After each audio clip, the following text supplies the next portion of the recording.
Welcome to Big City Small Town, the show about the people that make San Antonio go and grow. I'm Corey Ames, your host this week, as we're bringing you a conversation with Mitch Hagney, Director of Food Sustainability at the San Antonio Food Bank. The food bank is widely known for serving more than 100,000 people each week, but fewer realize that it's also one of the largest farmers in our city, cultivating over 70 acres of land from its own campus to the historic fields at Mission San Juan. Mitch leads that work, growing millions of pounds of produce for San Antonio families, experimenting with resilient crops like figs, cactus, and amaranth, and reminding us that food security starts close to home. In this interview, Mitch shares the challenges of farming in South Texas heat, the promise of crops adapted to our climate, and why rethinking our foodshed could shape a healthier, more resilient future for San Antonio. Here's my conversation with Mitch Hagney.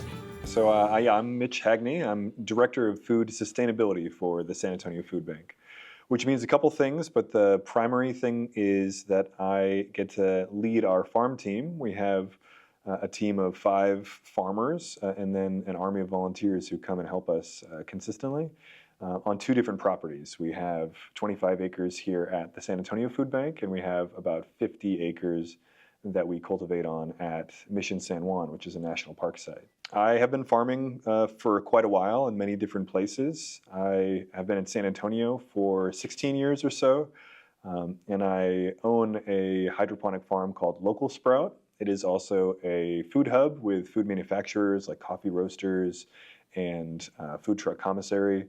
I have worked with the Food Policy Council of San Antonio for many years. I was the president for 7 years, working on food insecurity measures, urban agriculture initiatives, and I've farmed in a bunch of other places, Massachusetts, Costa Rica, Kentucky, and I really find San Antonio to be fertile ground to grow. Well, there's a lot that we'll get into there, starting first with leading the farm team at the food bank, because I don't imagine that that is something that many folks can say throughout the United States of comparable institutions. So when did that start, the farming initiative with the San Antonio Food Bank, and are you the first one to hold this role? No, the San Antonio Food Bank has had a farm program since 2012. And there was a lot of foresight in the institution here to acquire land behind the warehouse here, which actually is historic farmland in its own right. It is part of a larger area of land in San Antonio that was farmed by a Belgian family, the Van der Wallies, for almost a century.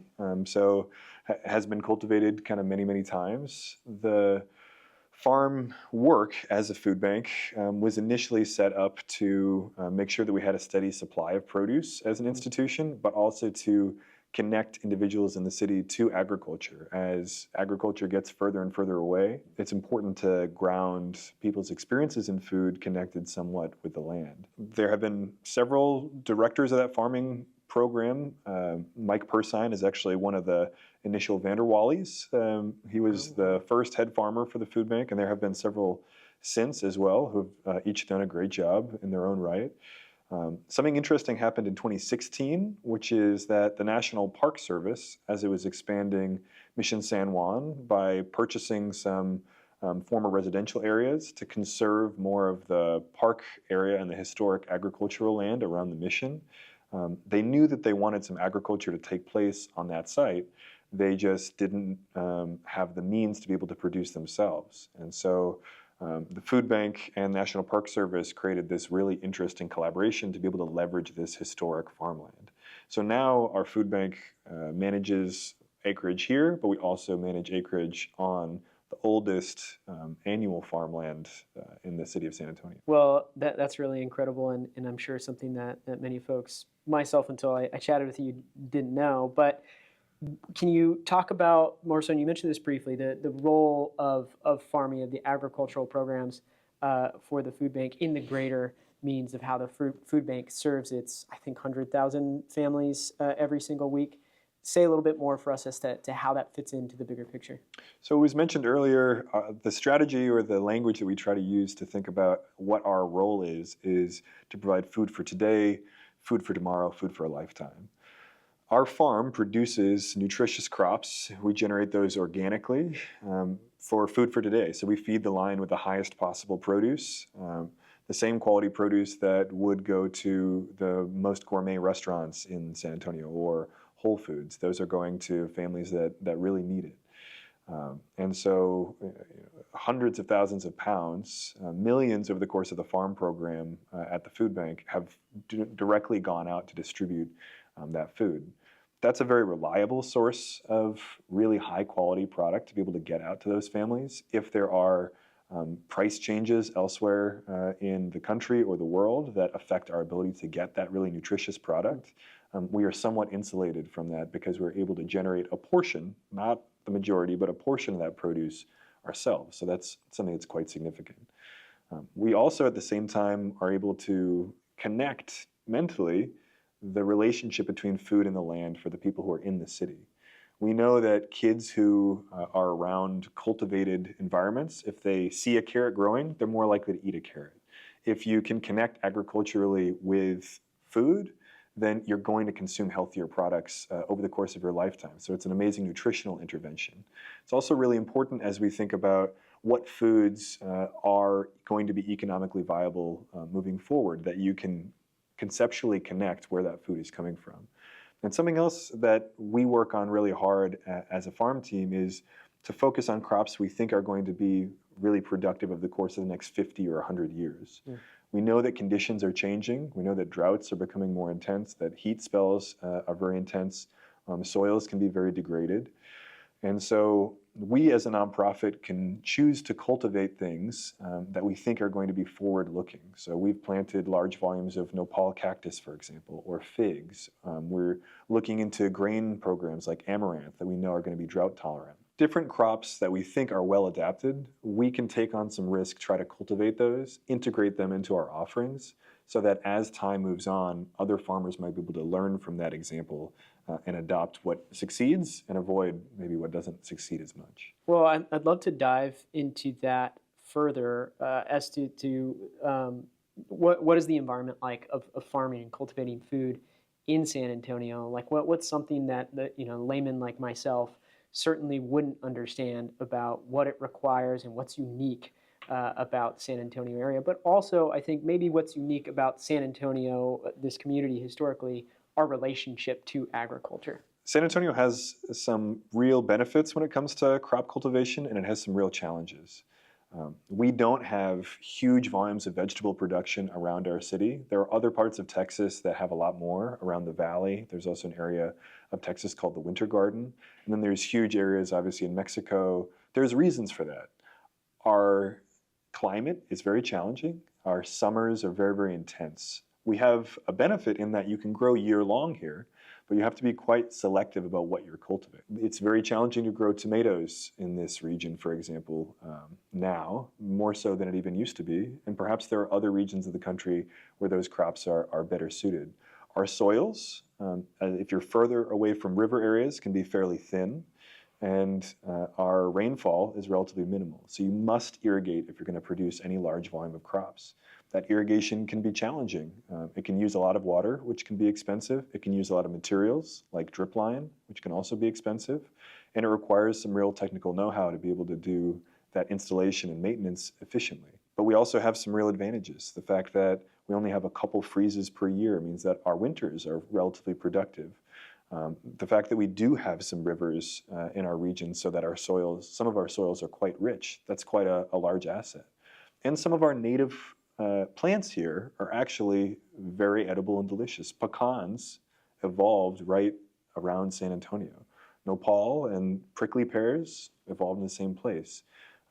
Chili piquines. There's lots of different things that our region is well adapted to be able to produce just based off of what perhaps indigenous peoples propagated and what is just naturally here. And so we have a lot of natural food assets if we're willing to leverage those.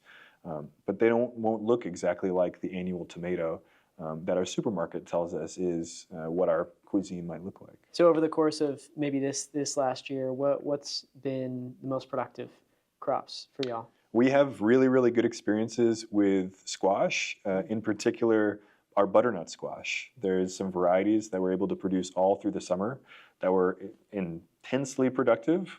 We got about 20,000 pounds out of a 2-acre plot that we were able to put down. That's a good yield for an organic production. And that's our summer production. There's other things that are really productive during that time as well: okra, eggplant. Summer is one season for us, but winter is even more productive.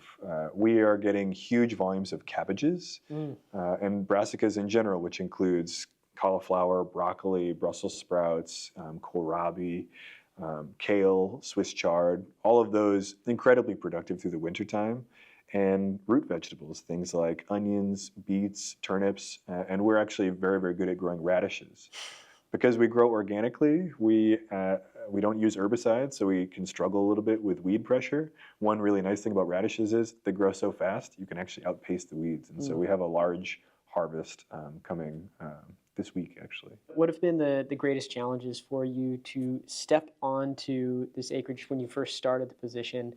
That's a reasonable amount, and you've been mostly in urban farming in your career, at least in San Antonio, as far as I understand it, and even closet hydroponic systems with local sprout. So when you started the position, 75 acres, what were some of the biggest challenges for you to understanding the land and working with it most productively? Farming at scale is fundamentally different than gardening at a small scale, and that's especially true in terms of what supplies you're going to need, ways to most efficiently utilize your labor, and ways to leverage your equipment effectively. So we utilize tractors, for example. We do some tilling. We put down drip line irrigation, and there's no way to weed by hand at the volume that we're playing with. We knew that we did not want to leverage herbicides and large volumes of pesticides. We knew, especially if we're growing on park conditions, like at Mission San Juan, and when we're directly distributing what we grow to families, we want to be as organic as possible. And transitioning from being able to leverage those chemicals to not requires a lot of really specific production styles. So one thing that we've gotten a lot better at that we struggled quite a bit at the beginning was how can we manage these weeds mechanically at scale without taking out all of our plants, but also managing enough of those weeds that we can actually get a good yield at the same time. It will be a lifelong learning process, but we are getting much better at those techniques over time by getting precision in the tractor implements that we utilize to go around those crops to try to remove what we don't like as much. Long term, we really want to leverage cover crops to replace the seed bank of weeds that we don't really like as much with plants like oats and peas that we can terminate at the right time just before we're able to plant, so that we're able to suppress those other plants. The key for us is, I think, the key for the food system in general, which is we want to think perennially as opposed to in a single season. When we're growing trees, like we just planted a 5-acre fig orchard, we're planning on planting a plum orchard this spring. We already have a really successful peach orchard. You really have to think long term, not just how can I maximize my irrigation or my cultivation this time, but how can I continue to push that forward for multiple years at a time? That's obvious for trees. It's very important for our annual crops as well. So when we're thinking about cover cropping and rotating our crops from one place to another and avoiding herbicides and protecting our soils, it's not about your yield for one season at a time. It's about how you're able to create land that will be able to produce for you over a long period. And I think for the food system in general, that same transition is what we ultimately need to get some resilience and stability, is not to just extract as much as we can for this season, but to make sure that we're sowing the seeds and increasing the fertility of the ground to protect the food supply as we move forward. Transitioning a bit more broadly to talk about the food system in San Antonio, not just what's being produced at the food bank. You've talked a lot about this with your work at the Food Policy Council. I'm curious, where do you feel like San Antonio's greatest opportunities are for securing our food system? Let's start there. Where would be on you on a list of priorities if something were to change or adapt about San Antonio and our relationship to urban farming, because the farms at the food bank are quite close in proximity to city center, where would you begin? Well, we have great assets in terms of the land that's available. So just in terms of city-owned properties that potentially could be leveraged for urban agriculture, we did a study with a group at Stanford called the Natural Capital Project to utilize satellite images to determine how much city-owned acreage is potentially viable for cultivation. And we found about 16,000 acres. That's really big. That's bigger than certain other cities in the United States just on their own. Urban farms are really challenging, I think, to do at scale. I think that you need equipment like tractors, you need efficiencies that come with the economies of scale.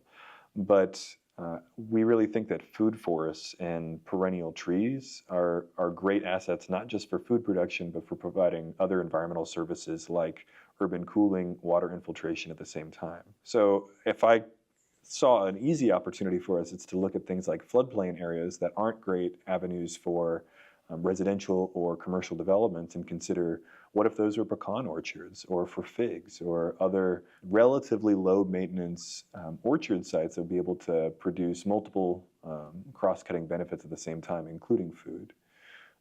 So that's one just in terms of materials. Culturally, we are so close to Mexico that I think we have an opportunity to steer our culinary environment towards more resilient foods.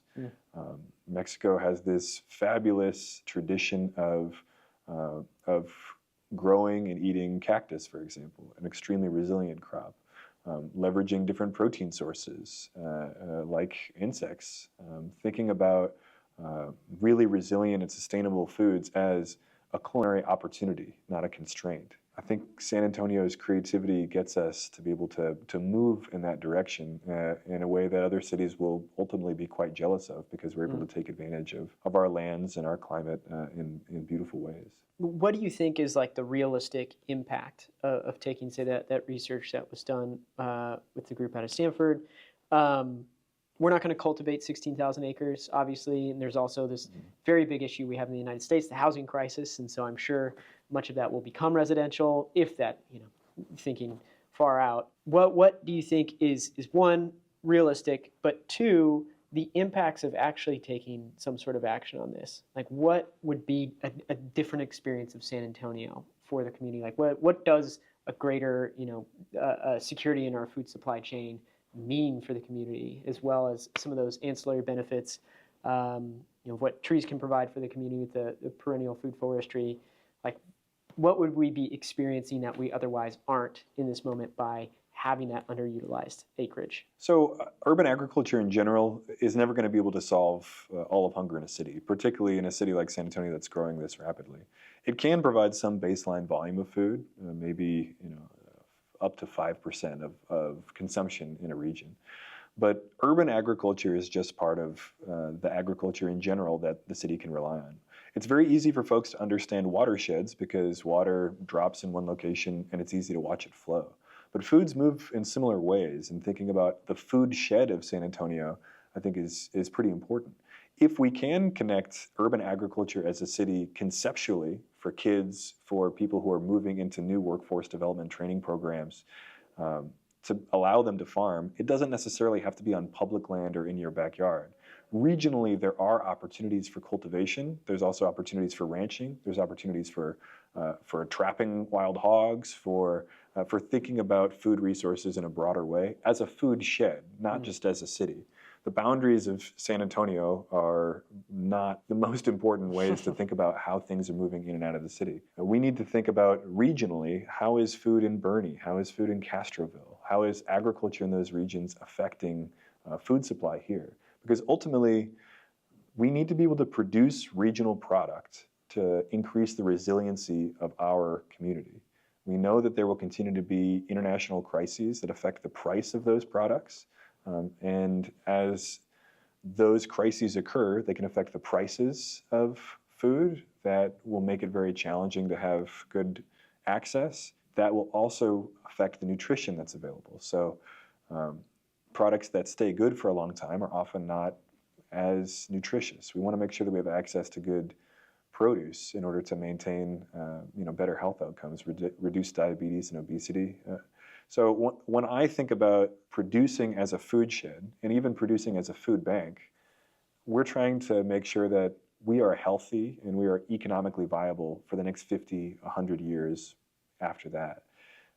Because if we don't invest in a resilient type of agriculture in our region, then food banks are going to have too large a job to even be able to process on their own. And so shoring up regional farmers, regional soil production, regional food availability, all of that is necessary to shorten the line ultimately and provide food for a lifetime. And so, I mean, we talked about some of the tactics, but maybe the will, or more of like where action needs to be taken in the greater ecosystem of San Antonio for us to secure the future of our food in our region. Is it encouraging more young people to pursue farming and agriculture as perhaps a profession? Is it something strictly coming down to the city providing greater incentive to perhaps cultivate land within the city limits? Like, where do you see those levers besides the tactics of actually doing it, cultivating more land? How do we execute on that? We need more farmers. There's no question about that. We also need to be able to protect farm and conserve farmland. Between 2017 and 2022, almost 1 million acres of Texas farmland, farm and ranch land, was lost. That's pretty challenging when there's only 23 million acres to start from. Lost to what? Lost to residential development, lost to Gotcha. commercial encroachment, lost to the failed economics of the farms themselves. So things that we can do to intervene. There are local policy things that we can do to leverage land, to plant, to make it easier to start urban farms and to start regional farms.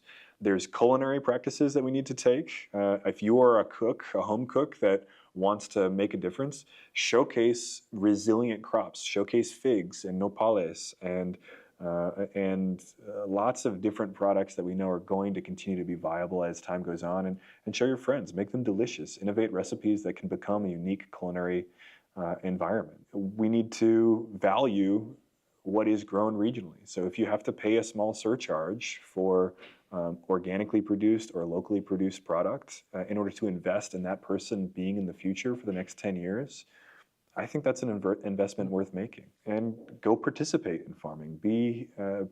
Go to a pick your own strawberry patch. Engage with those farmers. Meet them. Learn them. Become part of the community.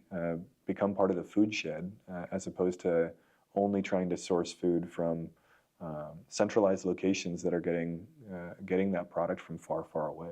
How important do you feel like, and maybe you could offer some basic definition, is organic versus non-organic for farms in our area, and maybe the feasibility? I mean, I wish all food was organic, for one, but you, someone who has on-the-ground experience, what is the practicality of that?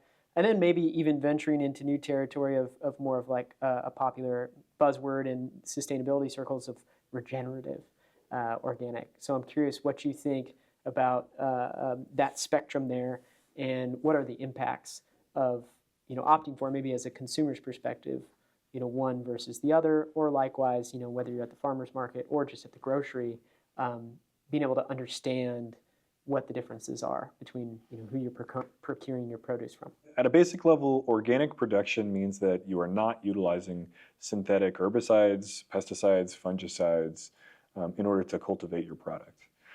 In practice, that gets quite confusing, and conventional, which is what we call the alternative to organic, we owe a lot to large-scale conventional production. In the 1950s, new chemicals and agricultural production techniques vastly increased the yields, leveraging mechanical and scientific breakthroughs that occurred during World War II. When World War II ended and the workforce returned, both scientifically and in terms of actual manpower, we hit the ground running. We really increased our yields, and we consolidated those farms. Family farms closed down as farming became more of a large corporate production, and prices of foods dropped. There was, in fact, an overproduction of food, such that we started to feed corn to cattle, for example, rather than leveraging grass as the primary feedstock. we got used to that system. We got used to really cheap food that we were overproducing in pretty destructive ways. But at the same time, that was not the most hungry time, because the price of food was lower for Americans than it has been for per capita for almost any people in the history of the world. And still, in the United States, our per capita food pricing is lower than almost any other place, even though inflation feels like to us these prices are out of control. If you go to anywhere else in the world, because of their agricultural production, it's more expensive. But it didn't come without a cost. Organic production gave us an alternative away from large-scale pesticide uses that have really dramatically decreased insect populations. They have poisoned rivers. Large-scale synthetic fertilizer use has affected riverways and ultimately coastal ecosystems, because nitrogen effluence causes algal blooms. It causes big challenges for oxygen levels in those aquatic ecosystems that can cause large fish die-offs. That nitrogen fertilizer runoff can also volatilize into the air and is one of the most powerful greenhouse gases, even more powerful than methane, which itself is more powerful than carbon dioxide. And large-scale herbicide, we know, has had serious health effects. Glyphosate, for example, which is what Roundup is, the science is relatively conclusive that it does increase cancer rates when used in large volumes in agricultural communities. And the agriculture workers, whether those are Anglo farmers that have historically worked in the Great Plains region, or in the valley in Texas through California, primarily low-income Latino, often temporary worker migrants, they're experiencing the brunt of what those health effects are. Organic gives us an imperfect move away from those systems, where you're using many, many fewer herbicides, fewer pesticides, fewer fungicides to decrease the impact of those. But if you were to mandate from the top today that only organic production is possible, the price of food would skyrocket, and hunger would really be exacerbated pretty quickly. It's on us to figure out, I think, internally, what is our personal relationship to those things? How much would we like our individual purchasing to affect those? As an economy and as a community, to think about what economically viable alternatives look like. There are transitions towards more controlled environment agriculture systems like hydroponics, which don't leverage pesticides or herbicides because they grow in very different conditions. They are very expensive to build. These farms are very expensive in terms of capital outlay, and so making them viable with soil-based conventional farms will continue to be very challenging. Certain crops they're already doing fairly well. Large-scale greenhouse tomato production and hydroponics in West Texas and Arizona are at real scale. That's been economically viable for about 15 years. Leafy green production, it's getting closer. But getting away from conventional corn production towards controlled environment corn production, it's just not going to happen. But drones, robotics, precision sensing, precision execution of these things may decrease the waste of much fewer herbicides, much fewer pesticides, for example. As a country, we should really be investing in ways to continue to produce these things at scale, leveraging our technologies really effectively. To tie it off a little bit here, Mitch, I'm curious to talk a bit about water and your thoughts on its availability and access in San Antonio. Is there any different way that you think about our relationships to water as it relates to agriculture within the San Antonio area? Should we think about that in any particular way that we might not be already? The reason why San Antonio is where it is because agriculture was viable due to springs and rivers. And so thinking about the future viability of San Antonio requires that whatever foodstuffs our city relies on continue to have some durable volume of water access moving forward. Even at Mission San Juan, where we are leveraging historic infrastructure, the acequia that's on site, that acequia is affected by regional weather patterns and the availability of water in the San Antonio River. Legally, we have access to water coming out of that river, and we will as long as there is water in the San Antonio River, which there will be. But in general, the effects of increased and prolonged drought make it more challenging to cultivate in general. But they give us a real opportunity to think about ways to cultivate much more efficiently. There are certain crops we've mentioned already that are more resilient to drought over time, figs and nopal being just two of those. Drip line irrigation is the transition away from flood type irrigation that we used to use. Drip line irrigation is much more precise, and as we move forward, water sensors that go in those individual fields are going to be able to determine where those locations are over time as well. We need to manage that water effectively, and we need to individually make choices for where we think that water should go. Are lawns worth having? Are crops our best and highest use for those water systems? Or do we want to try to only use controlled environment agriculture systems that are going to have enclosed cycles of water? I think we're going to have some interesting conversations moving forward. We know that some volume of climate change is happening. We know that we're going to have to make some difficult choices. I think your question is an important one, that we're not going to avoid entirely the conditions that are going to make previous production techniques more difficult. The question is, what production techniques do we want to leverage? Which ones are we comfortable with? And which ones do we hope for, so that then we can make those investments to move towards in the future? And do you see there being any way in which agriculture, given its size and scale, both regionally and then state in the United States, can make an impact on the changing conditions? Like, are these strategies, whether it's organic or otherwise, or particular ways in which we work with water or think about the retention of water, are there things that can be done to help maybe mitigate the severity of these conditions over time? I think we can frame agriculture in the future as producing net more in the future than it does today, using less water. Probably fewer workers that have unlivable conditions. Everything about agriculture in our region can be better if we choose to invest in systems that we find replicable and ethical. It requires changing what's on our plate. It requires us thinking seasonally. And it requires thinking about agriculture as land use with other aspects. So we know certain regions of our community are going to flood. We know that certain trees adapted to be able to withstand occasional floods. Pecans, for example, evolved to be on riverbanks. If we decided to allocate flood-prone areas to be agricultural, not only would you get more production, but you would be able to reduce the tragedy of when that flooding does occur. But it requires us to be proactive about anticipating those problems that we're quite confident are going to emerge. So I'm excited about the prospect of reframing our culinary culture here around what will be viable.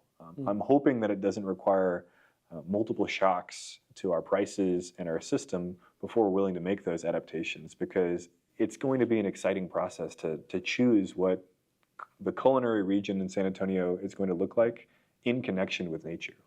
We have to be connected with the soil. We have to be connected with where that food is coming from. And it's an inspiring thing. If you're able to harvest crops from your own garden and bring them to your kitchen, there's something that's fundamentally validating about that. It feels really amazing. We as a city need to think that same way about how we're pulling from our foodshed and bringing it into our city's kitchens.